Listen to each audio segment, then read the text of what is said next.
met people where they were. Consequently, I think God's people ought to meet people where they are. We are not only the redeemed community, but we ought to be the reconciling fellowship. Because of that, we have organized programs around what I call the urban center. In the urban center, we have 5 programs. We have a jail ministry on 3 levels, pre-release, in-house, and parolee. We have a job placement program with 14 people representing all the agencies that work with people. We have an educational program where we drop what I call protocol programs. For example, in Highland Park, we have a program there dealing with the total family. We also have a program linked with the school system and with the colleges. In the school system, we have what we call basic education from K to 8. We also have from 8 to 12. In addition to that, we have continuing education where we have a tutoring program on every level. We also have what we call a program called the Center of Human Concern. In the program of Human Concern, Charles Green, who is a psychologist, Olive Campbell, who is a psychiatrist, Gwen Hicks, who's the university professor or co-chairperson. There are 3 other clinicians other than myself and 14 staff people. We counsel on every level that you have. We also have programs which we call spiritual support systems. We train 25 lay people on different levels. For example, we have 91 people in the medical profession who are members of our church, 13 physicians, registered nurses, technicians, etc. We form what is known as program within the holy numbers. The number 3 representing the Trinity. 7, 6 days for creation, 1 day for rest. 8, new creation. 12, apostles. 24, 4 and 20 elders. 40, the days that Jesus roamed the earth. 70, the group he sent. So around the spiritual support system, we have 5 young adults. We match with 3 lay ministers. They become known as the Heavenly Adoption Agency.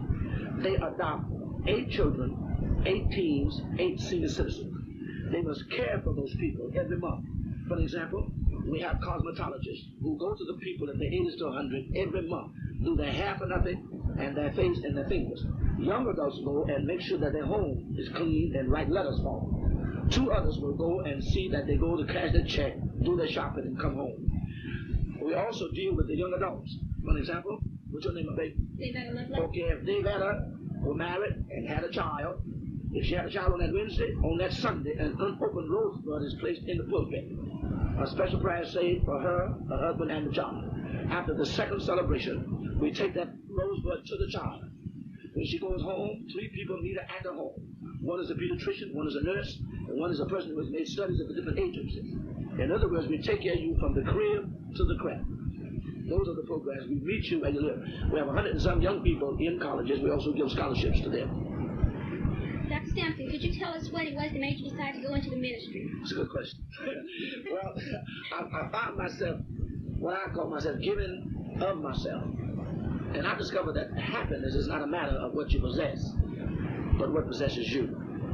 I also discovered there's something beyond pleasure, because I call pleasure a pause between 2 points of pain. Anticipation and fulfillment that doesn't satisfy the anticipation. But joy is something that's deeper. So I had gone into the sciences, I had gone into clinical work, I was chaplain of the university, and I went to Africa and I went to India and I saw a lot of suffering. And I said, hey, how can I really find fulfillment? Because I was filling jobs, but the jobs were not fulfilling me. So I decided I wanted to find something in which I could spend myself. And while I was trying to make up my mind, the Holy Ghost made it up for me. And I found that I didn't get in the ministry, but the ministry got in me. And that's how I got into the pastorate. What would you say is the number 1 problem facing teenagers today? I think the central problem facing teenagers today is the lack of a center around which their lives can revolve, to give them a sense of purpose, a sense of meaning, which will give them self-esteem, self-value, and self-worth, without which there is no sense of future. Some folk would say dope. Some folk would say pregnancy. Some folk would say disobedience. Some folk would say smoking. But I contend that a young person does not have a problem with marijuana. But if you have a problem, you'll get on marijuana. I don't think pregnancy is the leading problem. I think a sense of person. If a young woman have a sense of purpose and a sense of person, she'll put a premium on her body. And to put it in a common vernacular, I told my daughter that. So she says to her boy, I got a premium on my body. And if you don't keep up the premium, you ain't got no business being a beneficiary. so I think the central problem is not a problem of disobedience, it's not a problem of crime, it's a problem of a sense of purpose, a sense of person, and a sense of what I call a spiritual dimension in your life. This is a Clara Luper radio show, and this portion of the show is being brought to you by Behold the Walls. Behold the Walls, the story of the sitting movement in Oklahoma City. You may purchase a copy at your nearest store. Back to Roger. What can we do to decrease the use of drugs among teenagers today? Well, I think we need to, first of all, get in touch with the central center, and that's the home. Then I think we need to get in the second center, that's the church. And then the third center, that's the school. These three centers, whether they know it or not, have the same major, making people. And the home, too many times is the enemy of the church too many times does not know the home, and the school accusing both. And I say that the parent, the principal, the preacher, and the politician are arguing in the operating room while the patient is slowly dying at the pupil. And if you start in the home with a creative coalition with the church and the school, then you will help the young people answer those 6 basic questions they need. Here they are. 1, where did I come from? Rootage. Who am I? Identity. Why am I? Purpose. Where am I headed? Destiny. How shall I get there? Processes. How long shall it take me? Timetable. You ought to start answering those questions at the house. Get that firm basis around Christ at the church. Learn to develop your mind at the school. And if you know who you are and know why you are, you can handle anything, anywhere, anytime, with anybody. So I think, first of all, you need to find a support system. For example, I think the average teenager needs somebody to talk to at home without that person preaching to him in return. The average teenager really doesn't want a lot of answers. Just wants a compassionate ear and to know somebody cares and somebody really loves. It sounds simple, but try it sometime. Dr. Sampson, can you tell us how you feel about the Reagan administration? In this hour of history, Mr. Reagan is the best we got. Consequently, I say there are some things I disagree with, but in the meantime, I don't think we ought to participate in just changing who's going to rule things, because I say that's simply rearranging the chairs on the Titanic. It's already sinking. And I don't think we ought to be fighting in the front yard who's going to sit in the big chair when the house is on fire. I think the house is on fire. Let's get around the table and do something about it. I believe Mr. Reagan did hit the ground running. That'll make you unbalanced. I think you need to balance the budget. But I think the most important thing right now is not simply to balance the budget, but to balance the blessings. I think we need more statesmen, not just politicians who's going to work in order to get their constituencies to vote for them next time. The world is in trouble. We have turbulence in Afghanistan, trouble in the Arab country, tensions in the Israeli country, trouble in Africa, all over. We cannot police the world, we cannot feed everybody, but at least we better learn some lessons from history.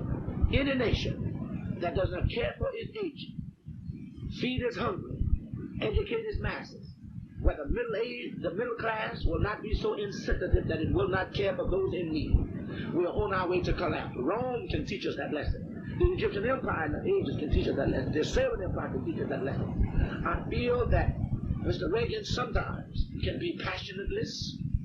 I think sometimes he is concerned about winning too much. You can't win all the time. You're going to lose. But if you win with the people, and you're concerned about your country and your world, you've got to realize that the power is in the people, and the government is a servant of the people. Let's talk about welfare. You got a lot of folks who say that welfare is a fraud. Well, what about Lockheed? What about the Chrysler company? Then we love to get in racism. Say that they are lazy people, they're black people. There are more white people on welfare than you got black folk. So I would say, I believe in welfare, but I don't believe those who fare well ought to be on welfare. And if you're going to help people, help them where they are. But don't let the man with all the money keep it, and the man with no money don't get any of it. I think we need to support him, but don't support him because he's a Republican. Don't support him because you're white, and don't say he's no good because you're black. We're in the same boat. We need to be good citizens, but informed citizens, doing the best for our country. Because right now, he's the only president we have, so he must be the best one. And we got to go. Now that's Republicans. not as Democrat, not as Baptist, not as born-again Christian, but as people who are American citizens. Dr. Sampson, can you tell us where the most exciting places that you've been and why you feel it's like that? Honey, I got so many exciting places I've been, I don't know whether I can pick one. Well, one exciting place for me was Africa, because I had read so much about it. They told me I was from there. 5 years ago, I spent 8 weeks in 5 countries in Africa teaching and preaching. And I learned that Tarzan and Jane and Boy gave a lot of misunderstanding. Many of your countries in Africa are modern, not because they're black, because they're advanced. Another important place I went was when I did part of my clinical work in India. The most important place I think I've been are the backward countries. And there I found without technology, without advancement, without middle class, I found a kind of creativity and an originality and a quiet courage that I wish I could find in an advanced country. People who have what we call nothing. I found teenagers who had never seen an automobile, had never seen a camera, who had never slept in a bed. I found young adults who didn't know what it meant to see a movie. They had never had the advantages we have today, but yet they were making a life for themselves. They were creative. They were reckless in their hopes. They were willing to stand up and make life count. One exciting time was when I was in Vatican City, when I had audience with the Pope. The greatest thing that ever happened in my life. I was born a black boy on the backside of slums where they told me I would never make it, would never mean anything to myself. But I had a little black woman who had hope in her heart, taught us you don't have a daddy to give you what you want, but you have a father who will never let you need. Found Christ as my Savior. And the most exciting place I've ever been is where I find people. Not necessarily a state, a country, but wherever they are. And I can be a part of what I call life. Dr. Sampson, who, in your opinion, has made the greater stride for equality, the American black or the American woman? I like both of them. I don't want to fall out with either. I feel that both. I have a lion share of respect for the black woman, and I think her history is going to have to be rewritten. I think everybody's taking advantage of her. Her children have taken advantage of her. Her men have taken advantage of her, and her country has taken advantage of her. I don't know anybody who has been as strong as a black woman. For if it hadn't been for her strength, her quiet courage, her respect for herself, and the love for her children and her country and her church, I don't think the black family would be what it is today. But the blacks have been disenfranchised, depersonalized, dehumanized, and they have a central thing called the church. And I would advise the whites, I would advise the trained blacks, and I would advise anyone who can be to rethink the history of both the blacks and the women, and they will find that they have a contribution to make, not only for the ongoing of their people, but the ongoing of our country and of our world. Dr. Sampson, on Thursday night, you stated to an audience of about 1,400, you cannot keep a fish alive with the same bait. Would you explain that philosophy to us? All right. We're in a country where I think we are suffering from what I call moral bankruptcy, spiritual anemia, and ethical erosion. I've taught my girls, and they're pretty, they got good bodies, never become a body. Never try to catch a man with a body. I said to young men, you call yourself macho. If you're a dropout, driving a car with no skills and no education, you can get a woman, but you will never make her happy and hold her. And I said to the average young woman, black, white, or chartreuse, you are not a body, and don't let the discos mislead you. Don't spend all your time at discos, spend some time discovering. If you catch a young man with your body, it's like a fisherman catching a fish with a bait on the hook. Once you get the fish out of the water, you can't keep it alive with the fish you caught it with.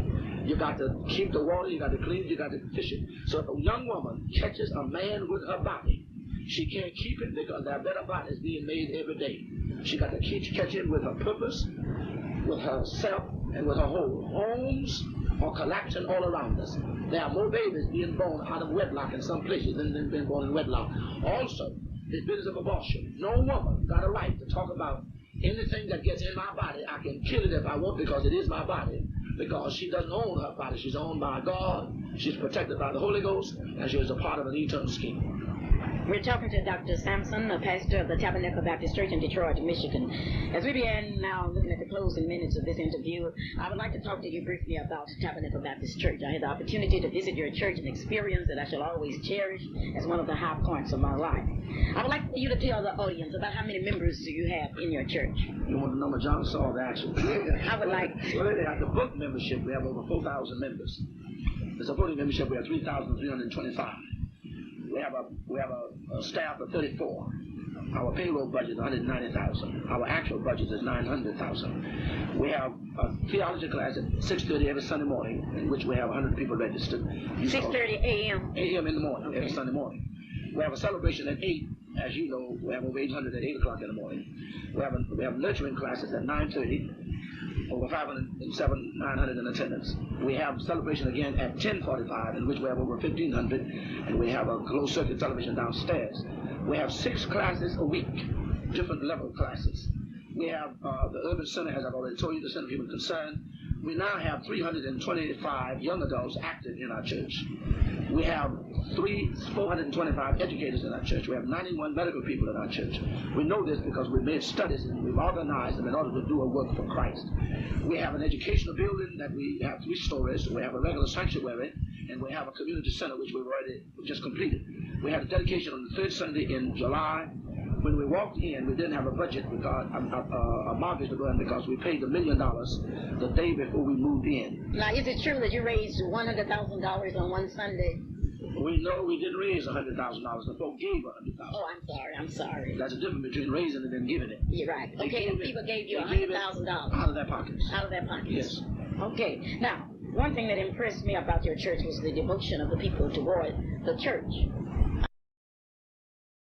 They had never worked in an environment and given them so much satisfaction. How do you continue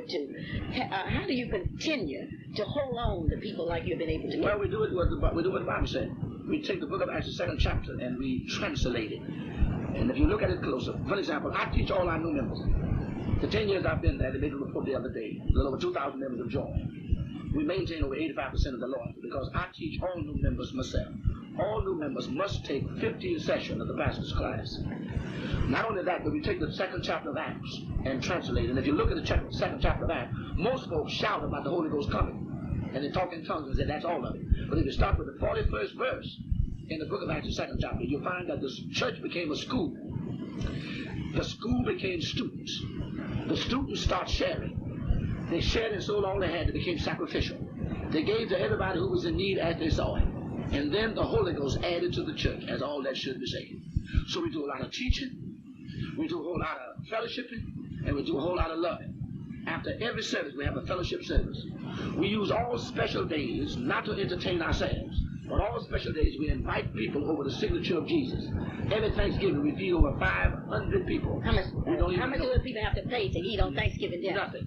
You feed 500 people on Thanksgiving for nothing, and no tickets. You don't charge them anything. You don't have any anniversaries in your church, do you? No anniversaries. I have no anniversaries. The memberships have no anniversaries. The organizations have no anniversaries. We sell nothing. Our music department has a school of music. We give professional singing, but nobody pays to get in. As you know, we fed 4 times the Sunday youth there, and nobody was charged to eat. It is true, Doctor, that when you walk in your church any day, it's open every day. 7 days a week. Yes. And anyone can walk into your church. Anybody, any color, any denomination. If you're not saved, we're not gonna run you out. Because when I used to practice in the hospital, if you came in dirty with a broken leg, we couldn't put you out. So we said, if you're unsaved and dirty, if you're a prostitute, if you're a dope addict, if you don't know how to talk, then this is where you belong. Because we can witness, get Christ in your heart, and he'll take care of the way you dress and what comes out your mouth. This is Clara Luper talking to Dr.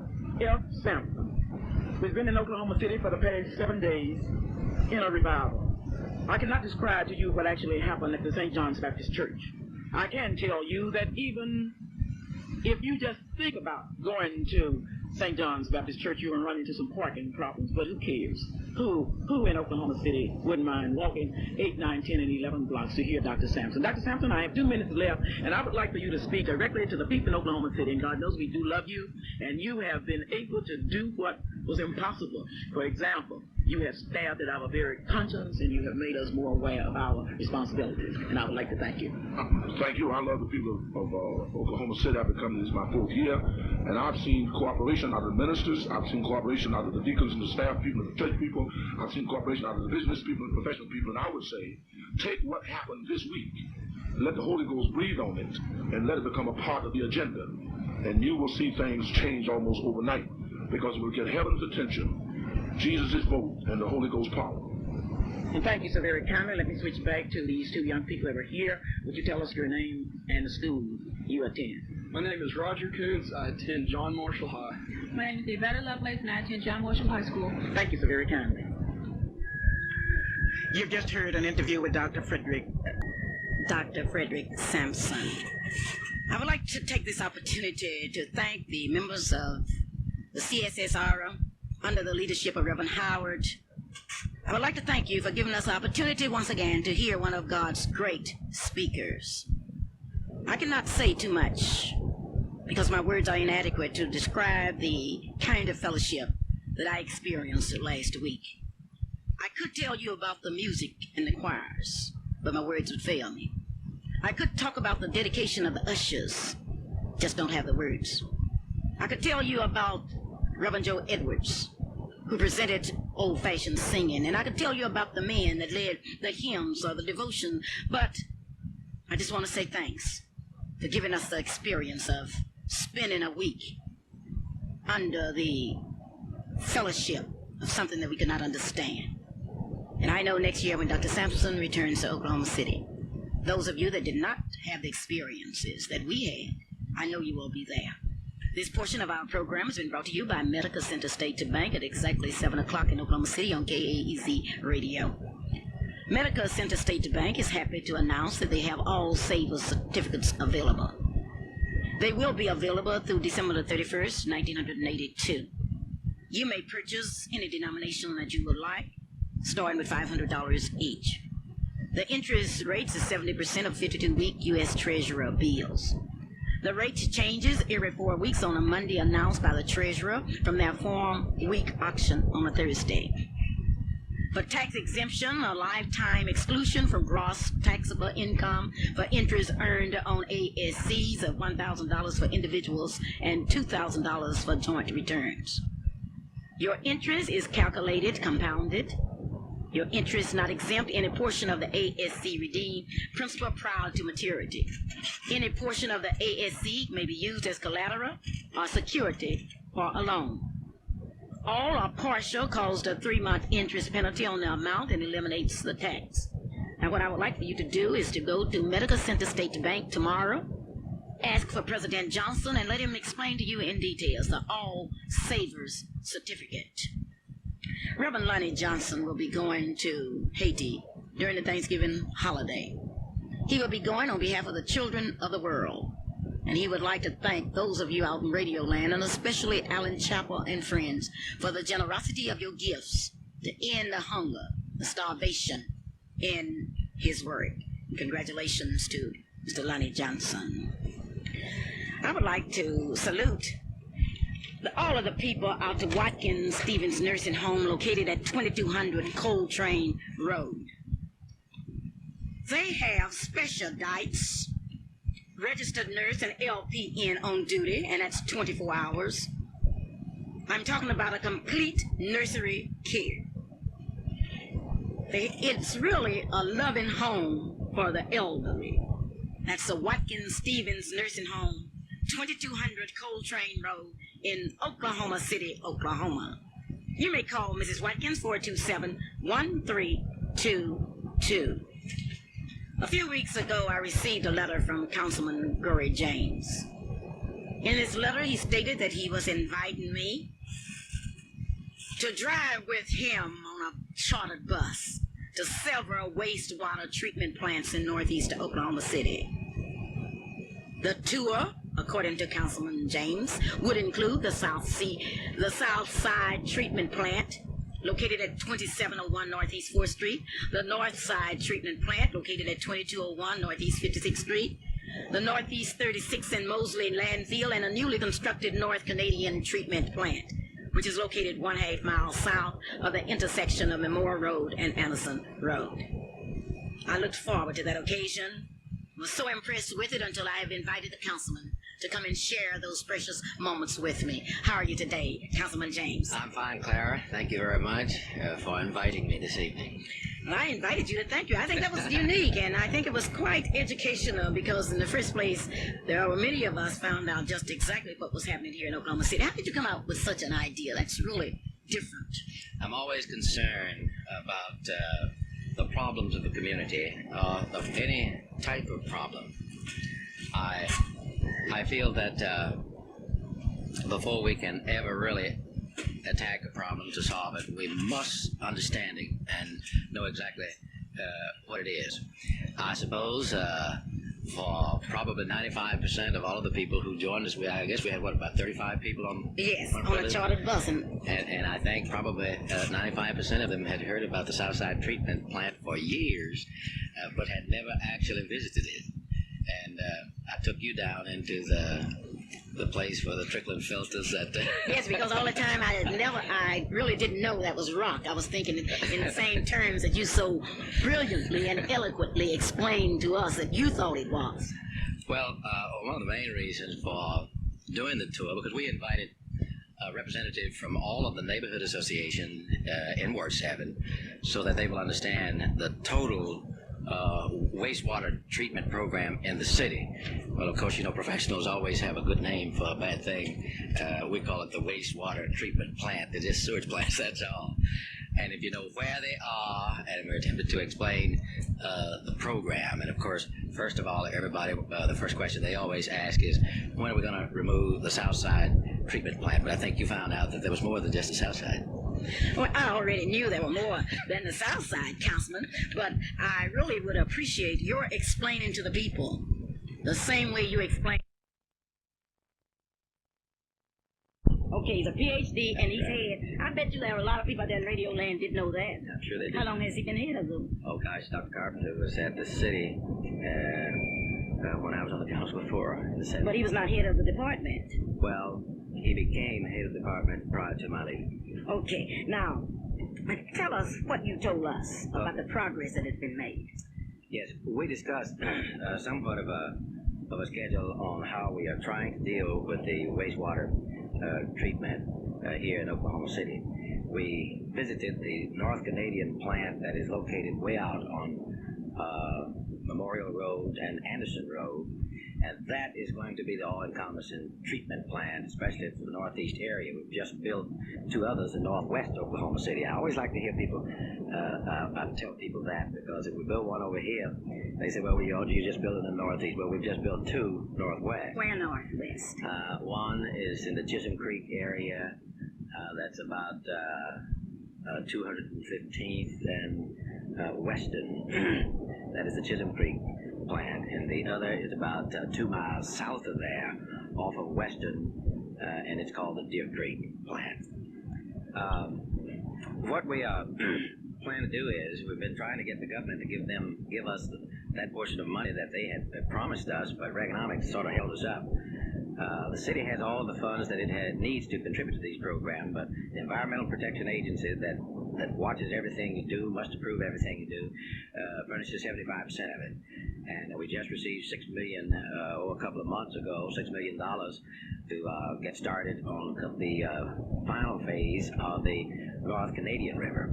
As soon as the North Canadian River, the North Canadian plant is started, the Northside plant will be torn down. And we would say from 18 months to 2 years, we're hopeful of being able to remove the bigger portion of the plant on the south side. All right, now, in order for us to understand this thoroughly, when your bowels move in the northwest part of town, it comes where? Well, it can come either one or two places.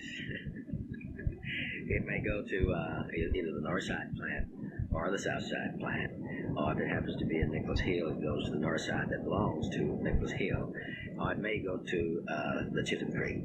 All right, and then through this process, you're saying to those of us on the east side that within 2 years, the stink that we have smell in the Edwards Addition and Garden Oaks area will be eliminated. All things being equal with what the plans are at this time, we feel within 2 years, hopefully about 18 months, but we're going to stretch it out 2 years, and all things being equal, we are giving notice to the city that, well, at least I expect it to be gone, and it seems that will be possible. Speaking of being possible, it is possible for you to attend the Fall and Winter Fabrics Show at the Pelicans Restaurant, 291 North Air Depot Boulevard, Midwest City, Oklahoma, on November the 4th, 1981 at 11 a.m. Styles for men and women. For further information, contact Charles E. Woods, 6225 Southeast 15th Street, Midwest City, Oklahoma. The telephone number is 733-7600. That's Sir Charles Taylor, who really does tailoring and alteration, 6225 Southeast 15th Street, Midwest City, Oklahoma. And don't miss that big showing of fabrics, November the 4th, 1981 at 11 o'clock a.m. Good looking post. Oh, great. Well, that's be good for a councilman. And someday we're going to raise your salary. And we're going to have to raise these councilmen's salary. Don't we going to wake up and the councilman be filing Jim Cook? You see, Oklahoma City couldn't pay Jim Cook enough money, and Jim Cook had to go to Saudi Arabia to make that money. I wonder will he ever come back to Oklahoma City? I sure hate I didn't get to interview Jim Cook. There's still an opportunity. He's still around. Glory James, Mr. Councilman, you will have the opportunity to select a city manager for Oklahoma City. That is true.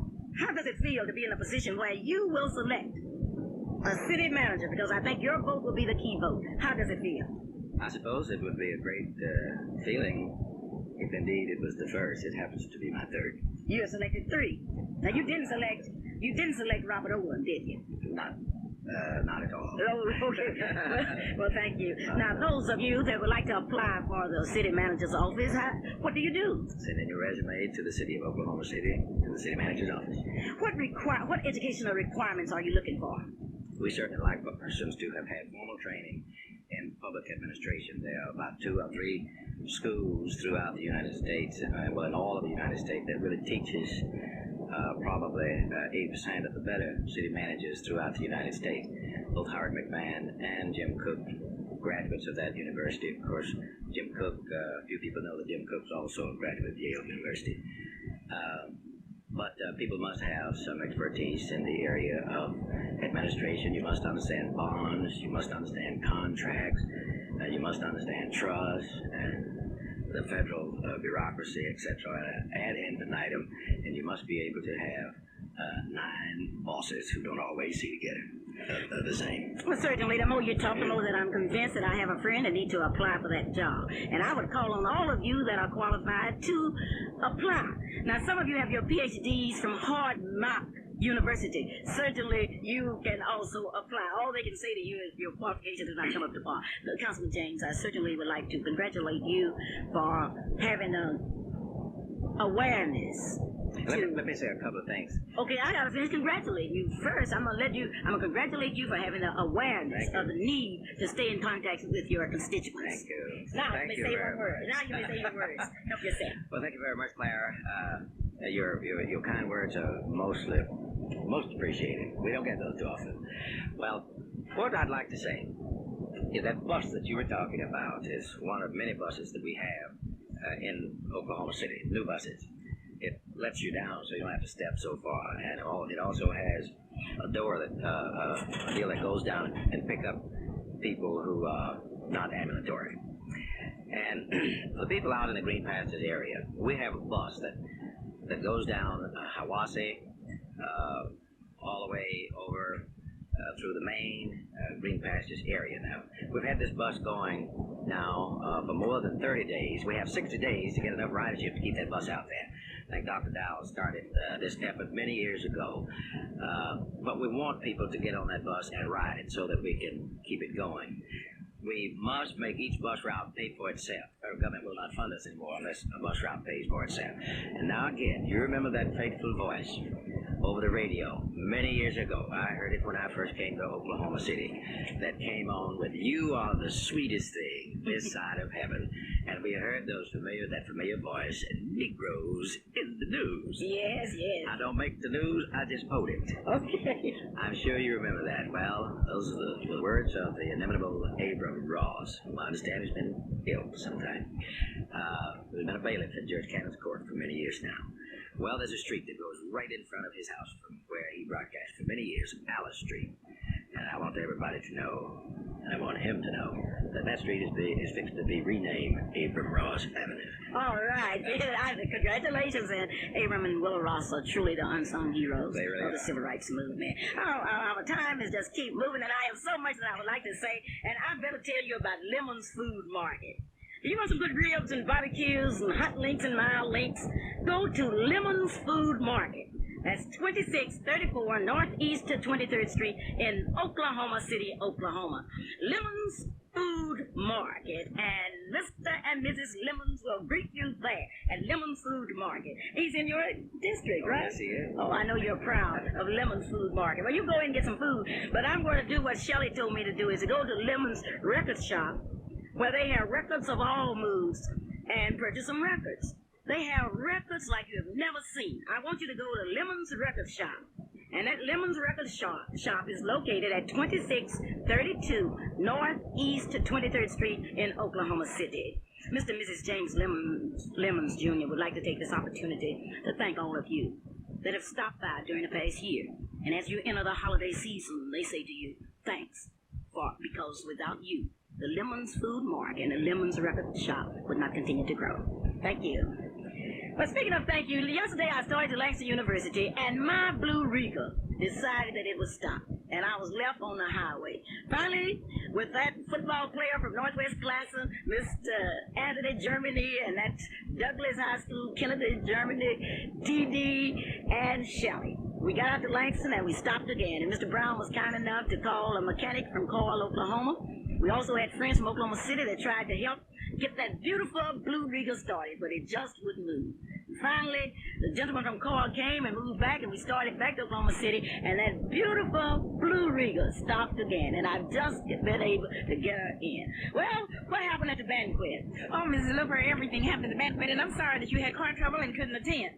Because that class of 19 and 31 really did put on a wonderful, wonderful program. They had it was by poolside, it was right in the gym, and it was around the pool, and they have a beautiful setting of green and white, green flowers and white archways, and they also had a beautiful float that was in the middle of the pool. The pool was filled with water, and I don't know how they got that beautiful bouquet out there in the middle, but it was really pretty. And I want to tell you that that class really did put on a wonderful program. Now, there were 26 members, they tell me, that was in the graduating class of 1931. And out of that class, they had their teachers, they had doctors, and they had accountants, and then they also had some attorneys. I want to know if they had $25,000 that they were supposed to present to Langston University. And they had that $25,000 that they presented to Langston. Now, you know, Mr. Randolph was the chairperson, and Mr. Randolph... Are you talking about Homer Randolph from East St. Louis? From East St. Louis. So they gave it to him, and in return, he presented it to Langston University. So therefore, I thought if all of the classes would do like the class of 19 and 31, it would really be a wonderful, wonderful show. And I'll tell you some of the persons that were there, Mrs. Luper. Not only did they have some people there that was the class of 1931, they also had some people there that was in the class of 19 and 18. And that was Dr. Eva Jesse. Do you know anything about... Have you heard the name before? Of course I've heard that name. Eva Jesse's choir. That used to be here years ago. And she told us that she was 87 years old, but you really couldn't tell it by the way that she moved across the stage. Then we had another lady who had graduated in 1911. And she'd been back to Langston 3 times this year. And her name was Mrs. Sadie Waterford Jones. Now, Mrs. Waterford Jones is from Chicago, Illinois. And she comes back to Langston, she says, to help and to encourage students to attend Langston University. And she told us how old she was. She was 92. But the way that she moved about, can you imagine anybody 92 has been back to Langston 3 times? But I can tell you something happened at Langston yesterday, and I would like for someone to help me. Charles Mosley, who is a graduate of Langston University, was there yesterday, and he took his family pictures that he prizes so much, and he lost his pictures. Now, out at Langston University, there's an envelope that's filled with pictures. These pictures belong to Charles Mosley, and I would like for you to call me at 424-3949 in order that I can return those pictures to Charles Mosley. Let me repeat, Charles Mosley lost his family pictures. He was there yesterday at this homecoming showing his pictures, and he left those pictures somewhere, and I know they will be returned. Now, tell me more. Well, okay, I want to tell you about the guest speaker. Now, they had a guest speaker, and he too was a graduate of 1931, and that was Mr. Vernon M. McCann, and he came from Maryland, all the way down from Maryland, to give their speech for that night. And his speech was very, very good, and because he talked about Charles Dickens. And he opened his speech with Charles Dickens saying it was the best of times and the worst of times. So if you know anything about Charles Dickens, then you know about how good the speech was. So we had a number of visitors there, and we had some from California, we had them from Dover, Oklahoma, we had them from Tulsa, Oklahoma, we had them from Chicago, Illinois, we had them from East St. Louis, we had them from Los Angeles, California. Okay, this portion of our program is being brought to you by Wonder Bread. We would also like to extend special holiday congratulations to you from the Soloway Auto Supply, 1811 Northeast 23rd Street here in Oklahoma City. John Easton, a friend of Langston University, would like to say congratulations to Langston University. And as we enter the holiday season, John says, come by 5101 Northeastern here in Oklahoma City. Holiday greetings from the Shady View Nursing Home, 1163 East Madison Street here in Oklahoma City, Oklahoma. I just want to say congratulations to the class of 19 and 31 for the Golden Anniversary Banquet. That's 50 years. And thank you, Langston Heights. Speaking of Langston University, the Ross brothers of the Ross Funeral Home would like to take time to congratulate the Langston University for its homecoming activities and to also thank you for being a part of their growth. At this time, ladies and gentlemen, I would like to present to you the National President of the Langston Alumni Association, the Honorable Irie D. Hall. Irie, it's all yours. Mr. Luper, you know, all great people are modest people. And what I mean by that, they usually never say anything about themselves. They're fighting for causes, and they're fighting for the welfare of people. So I have one or two little items here that you would let me talk about. Proceed with them. Okay, then. You see, Clara, you are one of America's most outstanding civil rights advocates, and you're well known all over this country. Now, we're going to fuss again. You aren't going to talk about me. You're going to talk about yourself. Now, you talk about Langston University and what you're going to do. Okay, one other statement, Clara. Don't run me out of here. Okay, I'm not. There is a book being published by the library, which is a great publishing company, and my daughter-in-law works there, and she asked me to know Clara Luper, and she said this book will be out soon, and Clara Luper will be spotlighted as one of America's greatest civil rights persons, and all I'd like to say is she's from Oklahoma, she is a Langston graduate, and God in heaven knows there aren't many Clara Lupers, and I don't care what race, creed they come from, so since you won't let me say these other things, I'll end it up by saying, one of these days we're going to have a day, the Clara Luper Day, that's going to be the greatest day that ever been had in Oklahoma City. It was Clara Luper's day when you won at the Langston University. That was my day. Okay, the winning and who helped me. This radio station, plus a lot of other people, helped me get 350 out of the 351 votes. Clara, we had 100 more than any of the other candidates. I wonder how many votes will a person get that will run against email importer Kevin Cox and Freddie Williams. I know we say at your political structure. Well, the end of a thing is always great, and I'd like to repeat this, and then I'll mention some of the 12 or 13 committees, because I think that you have to do things with we the people, okay, not I the people. Okay. And to say two or three things, we all know that Langston University has had all of its presidents fired but one.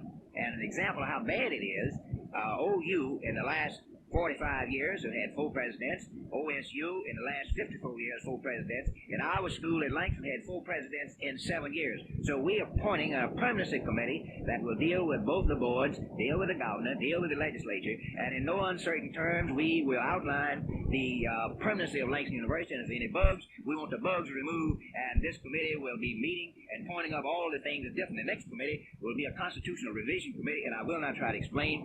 And I'll tell you what I'm going to have to do. I'm going to have to invite you back next week to continue, okay? That would be just fine. That would be fine, because we really need more time. Maybe you let me tell the folks. No, don't talk about Clara Luper, because in the first place, tell those people out there in Radio Land that whatever Clara Luper has done is because of them. Dr. Carol Hardeman will give the welcome at a social service agency workshop on November the 6th. It was supposed to be held at the Capitol. And here's Onita with the news. Ross Funeral Home announces the following services. Services from Mr. Carl E. Sanders of 2121 North Rhode Island will be Monday at 1 p.m. in the chapel of the Ross Funeral Home. Funeral service from Mr. Alan Carroll of 1701 Northeast 42nd will be Wednesday at 11 a.m. at the First Baptist Church in Sand Springs, Oklahoma. Ross Funeral Home announces the service of Mr. Wayne M. Franklin of 13,101 North Midwest Boulevard is pending with the Ross Funeral Home. Temple Funeral Home announces the services of Mrs. Nadine S. Carolina of 417 Northeast 60th will be Monday at 11 a.m. at the Tabernacle Baptist Church. Funeral service from Mr. Robert Myers of Ardmore, Oklahoma is pending with the Temple Funeral Home. We would like to say to the families tonight, you do have a friend, and that friend is Jesus. This portion of our program is sponsored by the M&W Welding Company, 1314 North Oklahoma. The telephone number is 232-7760. Tomorrow is the day that you must go to Rosie's Restaurant, 4705 North Lincoln Boulevard. She will be specialized in that good old soul food. Holiday greetings are extended to you from the Shady View Nursing Home, 1163 East of Madison Street here in Oklahoma City. Mr. Riley Brown not only extend greetings, but a big thank you. Reverend E.R. O'Neill, the proud pastor of the church that everybody knows, located at 2717 North Kelly Avenue, would like to say thanks to all of his members, and he's wishing you a happy holiday season. As I look at the clock on the wall, I know it's time for me to say goodbye. And before I say goodbye, I would like to once again say thank you to all of you that continue to buy my book, Behold the Walls. You know, without the purchase of this book, I would not be able to bring you the kind of news and the caliber of news that I want. And Mr. Ira D. Hall, the national president, says that's what he wants to talk about. And I'm going to invite him back next week to talk. And as I look, I received a call this evening that Maxine, that one of my students' father died. That's Kim Maxwell. And I would like to extend sympathy to the Maxwell family. In the meantime, I call upon the young people, especially the young men in this town, to let's make this month a month where there will be no young men arrested for burglaries. There is an old adage which says, thou shalt not steal. This is a month that we are calling for young men, black and white, to do without stealing. This is your month. Let's reduce crime in Oklahoma City, and we can reduce it by starting with you. Young men, once again, I appeal to you. Do not steal. It's ridiculous to look in our jails to see how many young men are involved. I need not say anything else. Tomorrow the young people will go to school, and let me remind you, the purpose of school is to develop your minds, and unless you're doing that, you're wasting time. We have too many young people that are dropping out of school that are doing nothing in school. So as this radio broadcast comes to an end, I would like to say thanks to all of you, wherever you are.